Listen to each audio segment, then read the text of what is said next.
Donald Trump itu sampai berteriak, I love Presiden Xi Jinping. He is my good friend. I would like him to call me. Bukan dia call Xi Jinping, dia mau tetap Xi Jinping call dia. It will never happen. Karena Xi Jinping itu adalah orang yang naik jabatan melalui penderitaan yang sangat berat, di mana dia itu adalah anak wakil ketua Partai Komunis dari daerah dari mana gitu, saya lupa ya. Tapi pejabat tinggi Partai Komunis.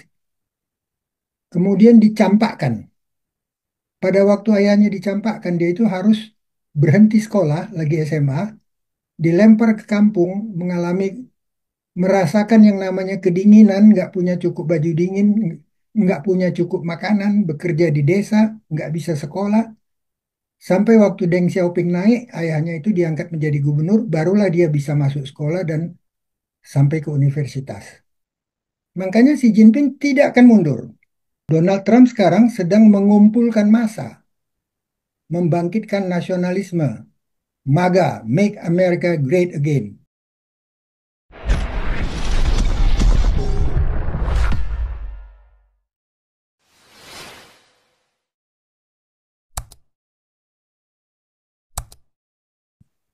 Kenapa Xi Jinping tidak singgah ke Indonesia?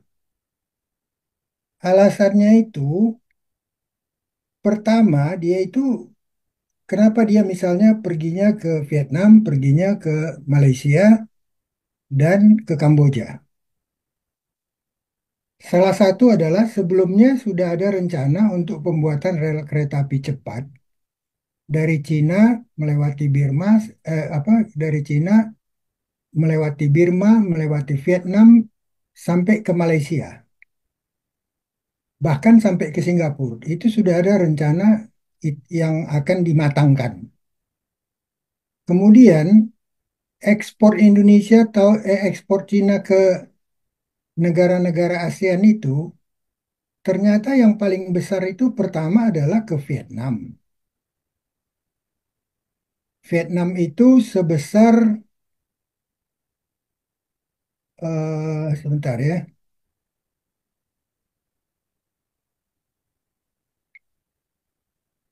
Kalau ke Indonesia, ekspor Cina itu hanya 65,2 miliar dolar. 65,2 miliar dolar. Kalau ke Vietnam itu 161,9 miliar dolar. Ke Malaysia posisi kedua. Jadi importir terbesar di ASEAN untuk barang Cina itu adalah Vietnam 161,9, Malaysia 101,5. Kalau Indonesia memang masih lebih besar ya. Cuman tadi sudah dibilang Indonesia itu hanya 65,2 miliar. Jadi nggak sampai separuh importnya Vietnam ya. Tapi kalau ke Kamboja memang lebih kecil. Ke Kamboja itu hanya sekitar 3,72 miliar.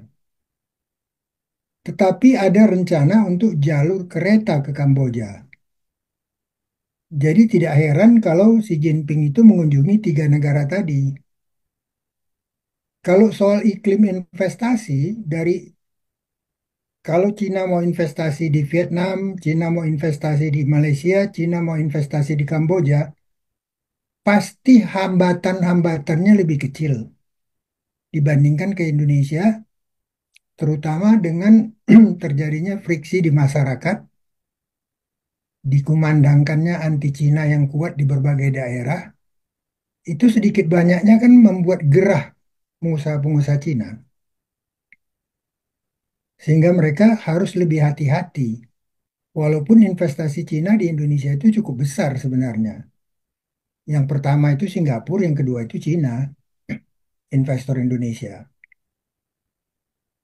Nah, kalau kita bicara mengenai kenapa ke sana dia mendekat, ya tentunya karena mereka sudah berhubungan dagang baik, mereka akan melakukan konsolidasi yang lebih kuat Karena Cina itu tidak akan tunduk kepada Donald Trump.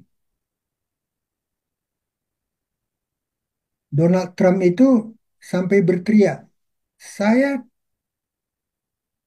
I love Presiden Xi Jinping. He is my good friend. I would like him to call me. Bukan dia call Xi Jinping, dia mau tetap Xi Jinping call dia. It will never happen. Karena Xi Jinping itu adalah orang yang naik jabatan melalui penderitaan yang sangat berat, di mana dia itu adalah anak wakil ketua Partai Komunis dari daerah, dari mana gitu, saya lupa ya. Tapi pejabat tinggi Partai Komunis. Kemudian dicampakkan.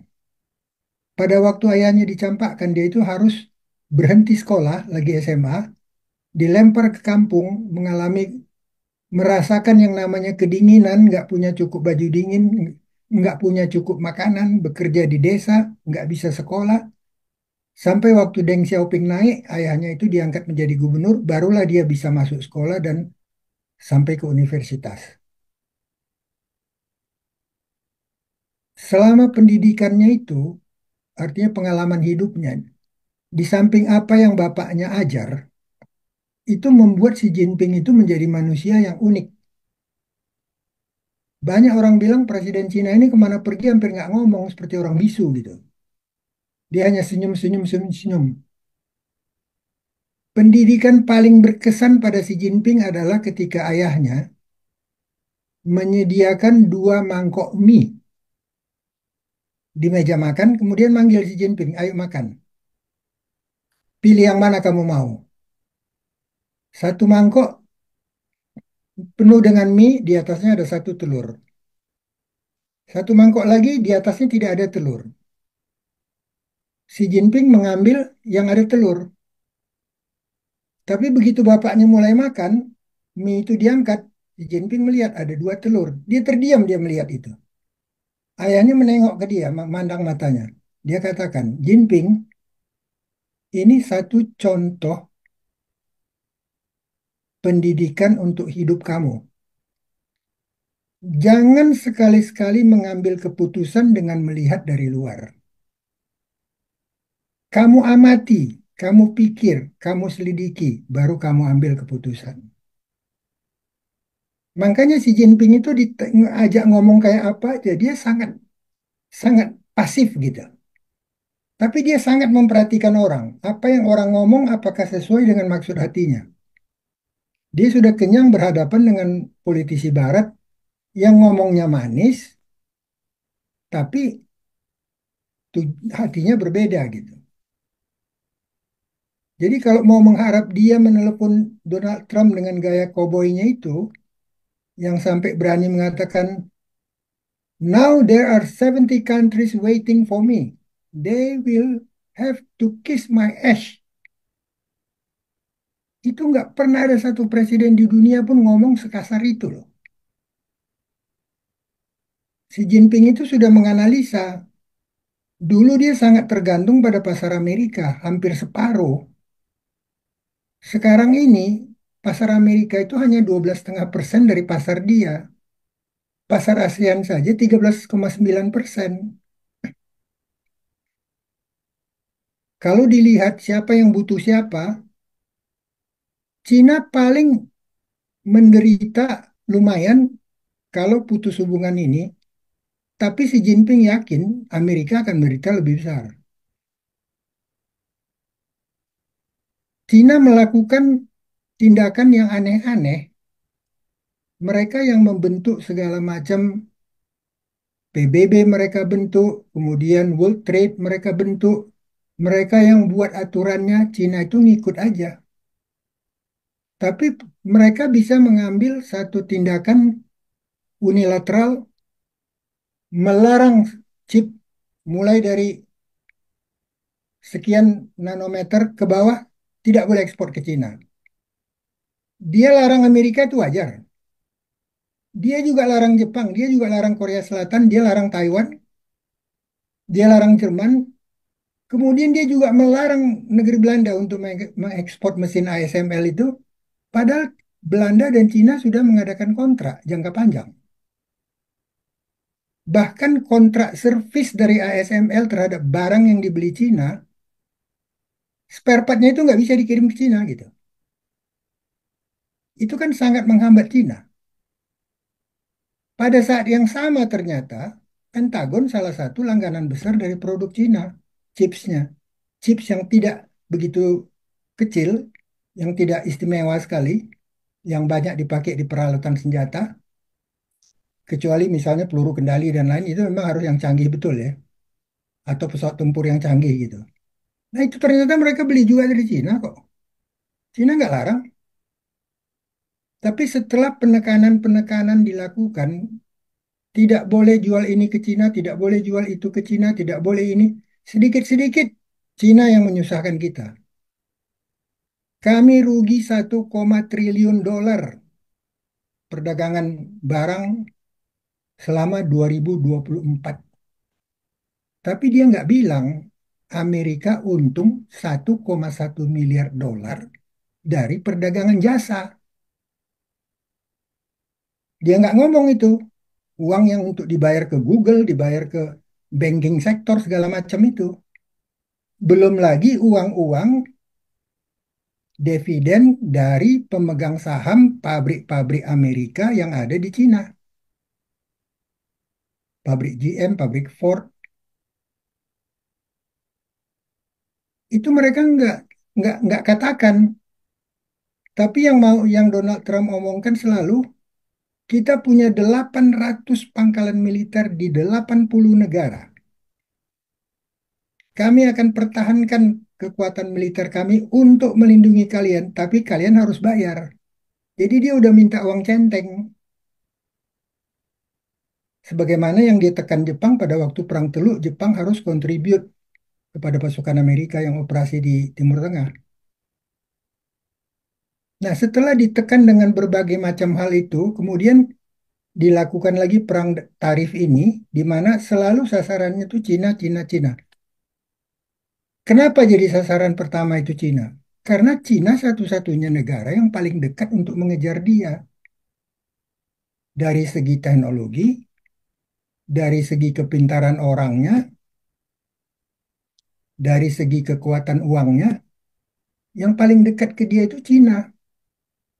Dan Cina punya satu unggulan. Manusia Cina itu lebih ulet dari manusia Amerika. Makanya Xi Jinping tidak akan mundur. Jangan harap Xi Jinping akan mengalah dalam tarif ini. Win-win solution, dia tidak akan mengalah. Karena kalau dia mengalah, dia itu salah satu pemimpin setelah Mao Zedong yang paling dihormati oleh rakyat Cina. Karena banyak kebijaksanaan dia yang baik yang mengangkat harkat hidupnya rakyatnya. Dalam 40 tahun ini, Cina mengangkat 800 juta rakyat miskin menjadi kelas menengah. Itu rekor dalam sejarah dunia itu. Belum pernah terjadi. Jadi highly respected leader itu, kalau sampai dia harus jilat pantatnya si Trump, saya kira dia akan jatuh. Dan Xi Jinping tidak akan ambil risiko itu. Kalau didengar apa yang diomongkan oleh Profesor Mahbubani, dekan pertama dan pendiri dari Lee Kuan Yew School of Public Policy, di mana Golkar itu sekarang ini belajar ke sana loh, ke Singapura. Dia mengatakan, jangan pikir Partai Komunis Cina itu selalu kejam, sadis, dan sebagainya. Sadar nggak Anda bahwa nasionalisme rakyat Cina itu makin lama makin kuat. Satu-satunya kekuatan yang bisa meredam nasionalisme rakyat Cina itu adalah Partai Komunis. Kalau rakyat Cina itu dibiarkan melepaskan nasionalismenya, dunia bisa kacau. Donald Trump sekarang sedang mengumpulkan massa, membangkitkan nasionalisme, MAGA, Make America Great Again. Setelah menang sekarang sudah membuat lagi Black MAGA, barisan yang apa namanya yang keras ya, aliran kerasnya dari MAGA. Tujuannya apa? Mengumpul orang-orang yang simpati pada dia sehingga kekuasaannya lebih banyak, dia bisa bertindak sesuka hatinya. Tapi kalau kita lihat apa yang terjadi, dia lakukan pengumuman begitu, terjadi kehancuran pasar bursa. Tiba-tiba satu waktu Mm-mm. dia ngomong, sekarang bursa lagi turun, sudah saatnya Anda-Anda semua belanja. Belilah sekarang. Setelah turun pasti naik katanya. Dan apa yang terjadi setelah dia ngomong? 4 jam setelah dia ngomong seperti itu, dia keluarkan pengumuman penundaan 90 hari. Begitu dia ngomong penundaan tarif 90 hari, pasar bursa langsung meloncat. 2 hari kemudian dia ketemu dengan salah satu apa pendukung dia, kebanyakan dari Silicon Valley ya. Dia katakan, Anda kemarin kan buat untung 900 juta dolar katanya. Kehancuran pasar itu cukup parah itu dialami oleh pedagang-pedagang, termasuk rakyat kecil yang hanya iya katakanlah berapa 20% misalnya rakyat Amerika yang bermain bursa ya. Tapi yang paling untung itu memang yang paling kaya yang dekat dengan dia. Sehingga tanda tanya apa yang dibuatnya ini sekarang ini menguntung rakyat kecil atau rakyat besar. Tapi dia selalu melakukan indoktrinasi dengan gaya, ya kalau kita katakan kasarnya seperti gaya Partai Komunis dulu ya, melakukan agitasi, membangkitkan nasionalisme, membangkitkan perasaan bahwa kita disakiti orang, kita dirugikan orang, kita harus membalas. Untungnya dia nggak bilang, yang dia bilang itu ruginya doang gitu loh. Padahal sudah puluhan tahun Amerika itu lebih mengutamakan keuangan dari servis. Pabrik-pabrik yang menimbulkan polusi yang buruh kasar itu buang keluar. Orang lain yang kerjakan. Supaya yang kotor negara dia.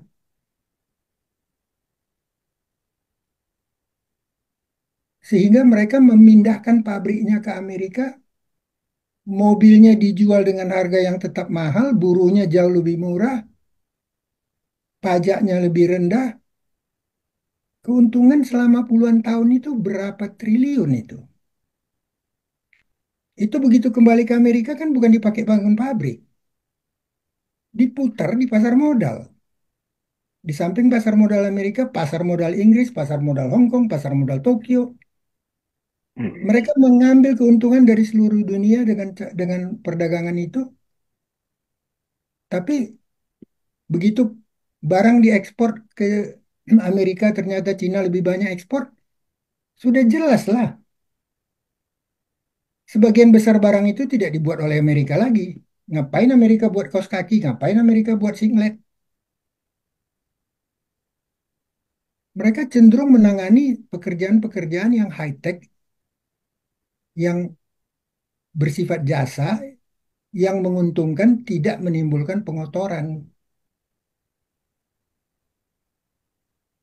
Hal-hal seperti itu ya ditanggung oleh negara-negara lain. Tapi akibatnya negara itu juga maju. Sekarang persoalannya adalah banyak negara yang menjadi sumber pembelian Amerika. Mulai dari Jepang, Indonesia, Taiwan, segala macam itu. Tapi kenapa dari sekian banyak itu yang paling cepat melonjak itu Cina gitu loh. Itu menjengkelkan Amerika, dia nggak bisa terima itu. Di dunia ini hanya ada boleh satu pemimpin, harus Amerika. Nah, Cina makin lama makin dekat. Itu membuat Amerika itu tidak bisa terima gitu. Mm. Tapi apakah dengan dia lakukan tarif ini kemudian pabrik-pabrik akan bermunculan di Amerika? Kalaupun muncul perlu berapa tahun? Itu kan minimal 5 sampai 10 tahun. Dan nanti harganya berapa? Kalau pabrik dimasukkan ke Amerika, maka yang biayanya itu harus juga ingat biaya gaji buruh Amerika. Kalau dia mau murah, dia lakukan otomatisasi dengan robot. Apakah orang Amerika itu ada kerjanya? Kalau itu yang terjadi, kemungkinan besar dia akan buka pintu imigrasi lagi untuk ambil imigrasi murah dari selatan. Tapi orang Amerika juga nggak kerja kan kalau imigran yang kerja. Jadi dalam hal ini banyak kontradiksi yang tidak dipikir detail oleh Donald Trump. Sehingga banyak ahli-ahli ekonomi Amerika sendiri memprotes tindakan dia itu. Bahwa itu berbahaya gitu. Apalagi dia melakukan tindakannya bukan hanya satu perang tarif. Sekaligus juga menyakiti negara lain seperti Kanada. Dianggapnya Trudeau itu seperti anak kecil. Amerika itu sebaiknya, Kanada itu sebaiknya menjadi negara bagian ke-51. Kemudian dia mau beli Greenland. Kemudian Teluk Meksiko menjadi Gulf of America. Yang begini-gini itu kalau kalau mau ada satu persoalan, selesaikanlah satu-satu, jangan sekali cari musuh keliling pinggang. Kalau dia lakukan itu, yang terjadi nanti musuhnya itu berkonsolidasi, dia jadi lebih repot gitu. Sehingga terus terang saya tidak pernah yakin bahwa rencana tarif Trump ini akan berhasil. Saya lebih yakin end up-nya ini adalah nanti ya paling-paling tarifnya 10%, damai lagi kita begitu, buat kita aturan baru atau buat kita satu organisasi dagang baru begitu. Paling-paling larinya ke sana juga. Karena berapa tergantungnya Amerika terhadap Cina dan berapa tergantungnya Cina terhadap Amerika. Sudah banyak ahli-ahli yang mengatakan Amerika lebih besar ketergantungannya pada Cina daripada Cina tergantung pada Amerika. Karena pasar Amerika Cina itu masih besar di Afrika dan sebagainya. Cuman kalau seperti yang Pak Andi bilang, Cina itu masuk ke Afrika hanya untuk ngambil bahan mentah, tolong sering-sering dengar podcast yang dari Afrika Selatan yang bicara mengenai dunia Afrika.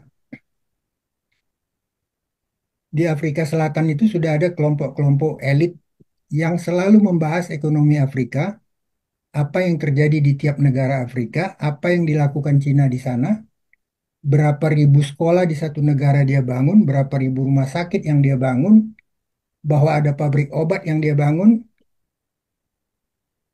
sampai ada kemudian Itu contohnya kan sebagai makanya contohnya itu Trump itu. yang dinamakan reciprocal tarif. Artinya apa?